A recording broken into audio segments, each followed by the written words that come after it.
How we doing, everybody? Hope you've all been well whilst I was away. I had a great time in Slovakia, such a beautiful country, amazing atmosphere, laid-back people, food was unreal, and it was cheap as chips as well. We also went to Vienna, which was equally as beautiful, pretty awe-inspiring, some of the architecture over there. But unfortunately, I have to dampen the mood with today's serious topic. A lot of you enjoyed my struggling with cannabis addiction video, and unfortunately I ended up falling into a pretty bad habit these past few months. I think a lot of you will remember back in August, mid-August or something, I said I was going on a hiatus, which I didn't even end up doing because at the end of the day I realised that I was going through some really bad mental health problems, but I realised that making videos was seriously aiding my mental health rather than impeding it. Like, I thought I needed to go on a break and just sort myself out, but realistically doing what I love sorts myself out, and makes a lot of sense in retrospect. But I'm going to go into detail about what happened now. I think I'm ready to talk about it because I finally managed to get a hold on these problems and sort myself out. I'm doing much better now, so I'm ready to talk about it in depth. So basically, in a nutshell, in August, the reason I said I had a lot of mental health problems was because my girlfriend broke up with me, who I'd been with for several years, and this just completely destroyed me. I came back from this festival, that Bloodstock festival, and it all just came tumbling down. And unfortunately, the next few days, I ended up going to meet my mates who just got back from Boomtown, and my mate had a free house for, I think it was like a good month or two. So it ended up becoming a bit of a trap house, in a sense. Not really as bad as that. It just became a sesh den, really. And I've always had a bit of a thing for ketamine. I don't enjoy drinking, really. I don't enjoy weed anymore. In terms of recreational substance use, I'm pretty limited on it. Ket's the only drug I really enjoy. I used to take it to festivals and raves, and yeah, I could do it like semi-often in a month, but the pain that I was going through from this breakup, you know what it's like. You just go on benders, don't you? And unfortunately for me, this is like possibly some of the greatest pain I've ever experienced. Meant serious, like emotional, mental anguish. And what better way to shield yourself from facing up to what you're going through than consuming some dissociatives, which honestly, you can see why people who are depressed gravitate towards these sort of drugs, because they completely take you out of your thinking mind, your monkey mind. They put you in sort of this like no self sort of state if you take enough of it. Even just taking like light doses makes reality more bearable.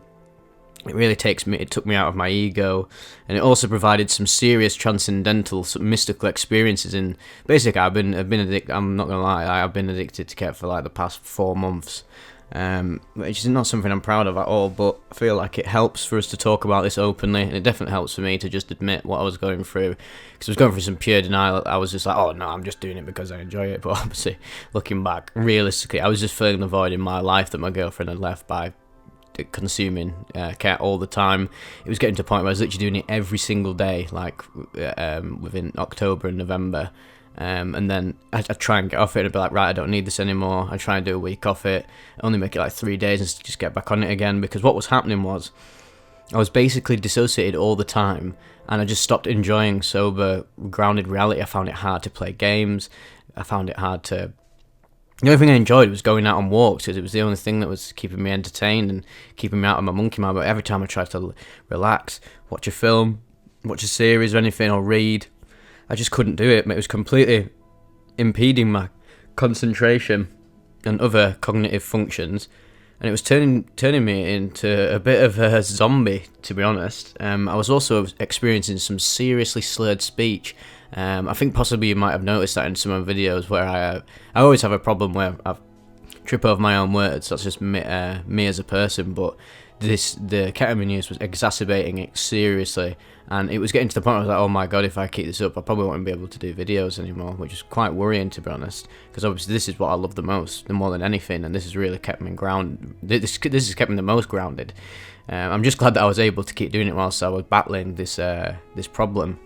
But yeah, in the beginning phases of just when I broke up with my girlfriend, The first week or two, it was just like, oh yeah, we were just getting on the sesh quite a bit, but then it started spilling over into my daily life, my life at home, being in my bed alone at night and being alone with my thoughts. And I was like, oh right, I need to escape this big time. And what was the best way to do that? It was to indulge in the dissociative headspace, and this produced some, whilst also having somewhat, for a while it still had some therapeutic qualities, and also knocking about with my mates and realising how much I love them, and realising there's still love in my life even though I'd lost something that meant a lot to me. I literally didn't appreciate that slither of it and start to work on myself. I just kept escaping and escaping, because the escapism was sort of therapeutic for a bit, because also Ket has these Ket as a dissociative can have therapeutic benefits for depression, but then if you just keep abusing it, it actually becomes the source of the depression. I literally just wasn't the same at all. I couldn't exist without it, really. I was just doing it on the sly. My parents were catching me doing it, well, not catching me doing it, catching the after effects, and they know when something's up with me. And I was getting into all these weird KO experiences where like reality was shutting off, and I'd freak out big time. I'd be at my mates and just completely have no idea what was going on. I thought I was in the Truman Show. I was just completely disconnected from reality, and the fact that it was like my brain was struggling to keep up in the sober hours, because I just felt completely disconnected when that was happening. It was really completely destroying my life. And also another really bad aspect of it was that since I was dissociated all the time, I was literally wasting away. I couldn't eat. It was exacerbating my insomnia, because I struggle with bouts of insomnia and struggling with sleep, which now that I've sorted this problem out, which I'll go into how I did that and in a bit, my sleep has completely returned to normal, because I found that what was funny was when I first got on Ket like years ago in like 2015 or whatever, they always used to say, oh yeah, Ket will help you sleep after you've been smashing it for the night. And I never found that ever, because it's funny how they say, oh, it's a tranquilizer, but instead it just seems to completely flare up my central nervous system and my brain and keep me awake more than anything. So that definitely seems to be a myth, but for some people it might be different, because there's different types of Ket. But the one I was having was very psychedelic. I think it's racemic or isomer. There's two different types of it. One of them they use for like the ketamine infusions in America for depression, which is more of a sedative, more of a anesthetic. And then there's the other one that has a more trippy psychedelic aspect to it, which is what I was using, which doesn't have as many antidepressive effects. So it became a serious psychological addiction, because I was so dissociated and away from my problems that I became attached to that state of mind, which was really unhealthy. Thankfully, I was lucky enough not to experience any major physical side effects like bladder damage or K cramps.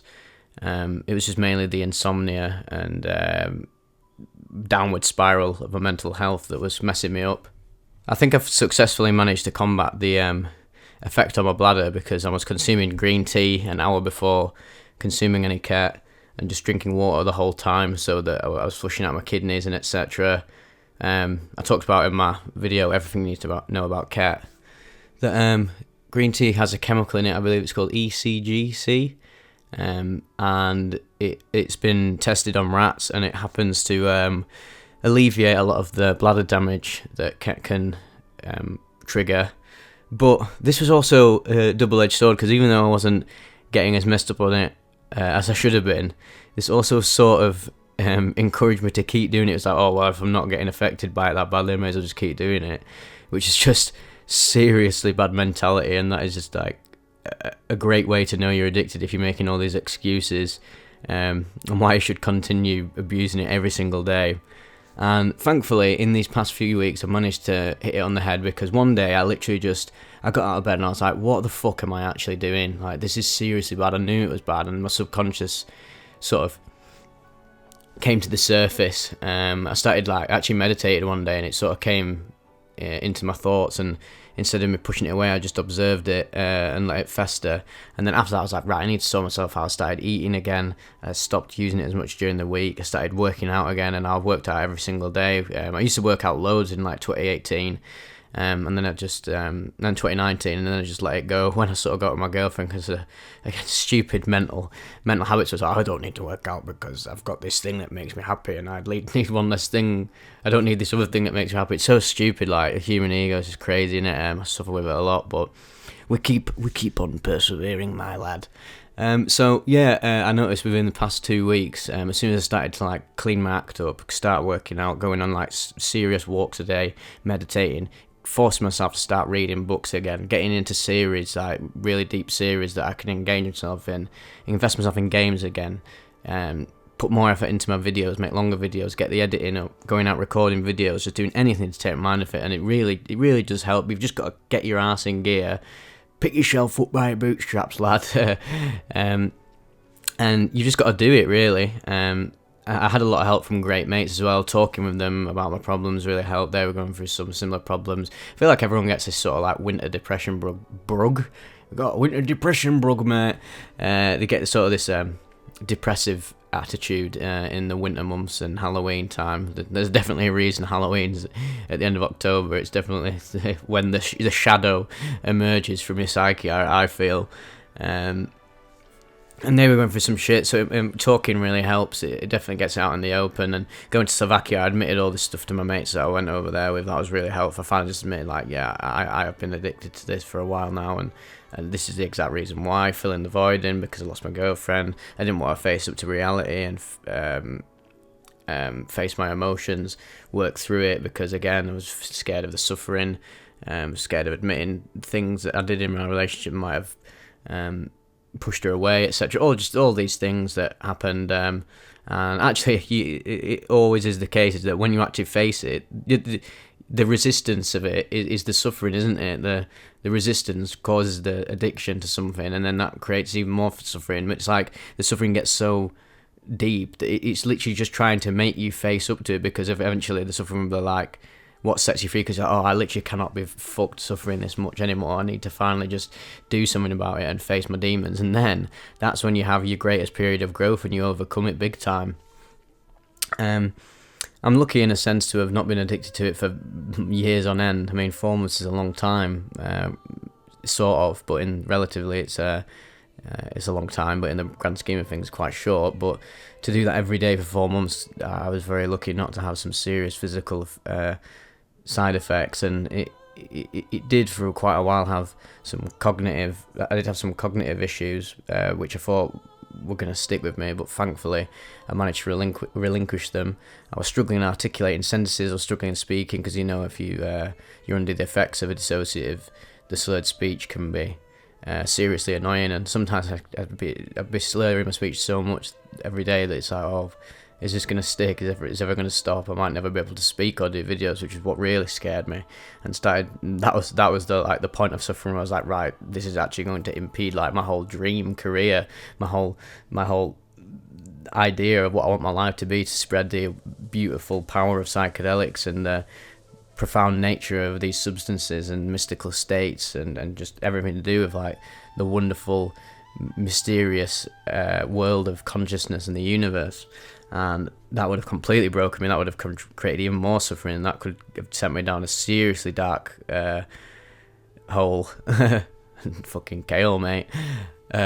Just in retrospect, even though it was a tough few months, I learned a lot about myself, and it really felt like it needed to happen. I needed to go through this journey to come out the other side and realise what really matters in my life, and just appreciate my sober waking state, which is actually the state that I love the most, I've realised, because every time I say I smoke weed, I just feel like shit, feel paranoid. I have anxieties I don't even get anxious about in my sober state.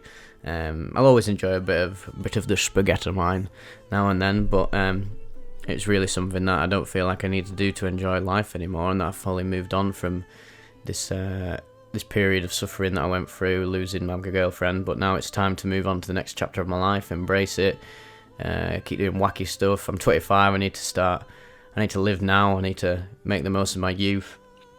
And I just thank all of you lot for being there for me and watching my content, all the beautiful messages, how I've impacted your life with these videos. It really has kept me going, and it's been the light at the end of the tunnel. And if I didn't have that keeping me going, I probably would have just sank even further into the addiction and depression, and who knows what will have happened. So thank each and everyone a bit. Oh my god, the slurred speech is returned. Fuck me, the chaos taken over. So yeah, thank you everybody for being there for me and watching the videos and just being a great audience. And I can't really thank you enough for everything you've provided for me this past year. It's truly been the best and worst year of my life, in a sense, but I know in retrospect probably the best year, because oftentimes the worst years, like say my worst year was 2017 when I went out with my crazy ex, and that I had my weird experiences, almost dying in a car crash and running around Curry Mile naked and doing all that crazy stuff. And it was probably, in retrospect, the best year of my life, in a sense, because it changed me so much and really made me the man I am today. So yeah, another thing that really affected me this year is my dad actually got diagnosed with cancer in July, and whilst he's doing really well now, it's something I actually am extremely positive about anymore. It doesn't cause any suffering. It's me and my dad and my family see it as just another challenge for him to overcome. We see the sort of beauty in his situation, even though he is having it rough sometimes. He's doing really well, and it's looking great for him. That also was something I was escaping from whilst I was in the grips of addiction as well, and on top of stuff with my girlfriend, I was having a lot of demons to face up to. But thankfully, for all the crazy experiences I had on Ket and all these weird mystical experiences of like becoming no self, becoming the universe, flying around, listening to fucking like ambient Nintendo lo-fi beats in my bed whilst I completely lost sense of my body, they were like sort of the highlights and positives of the period of overuse. They have lingered with me and helped me to see the experience as quite transformative. But then there was also the really dark parts where I literally couldn't get through it through a day without it and enjoy things that I loved anymore, and felt like I needed a crutch for my existence. And it was the worst point was when I was literally like, I thought to myself, I'm gonna have to do this every day forever, probably until I die, and because I literally can't function without it. But now we got it back, boys. We've sorted it out, so we can now live peacefully and enjoy life again, and I can put more effort into the things that make me happy, things I'm passionate about, and go all out on this channel and keep producing good content for you all. And if I don't, then you need to let me know, because I'll fucking sort my act out. So thank you for watching, and I hope you're all doing well. Look forward to some videos this week, and yeah, see you later, guys.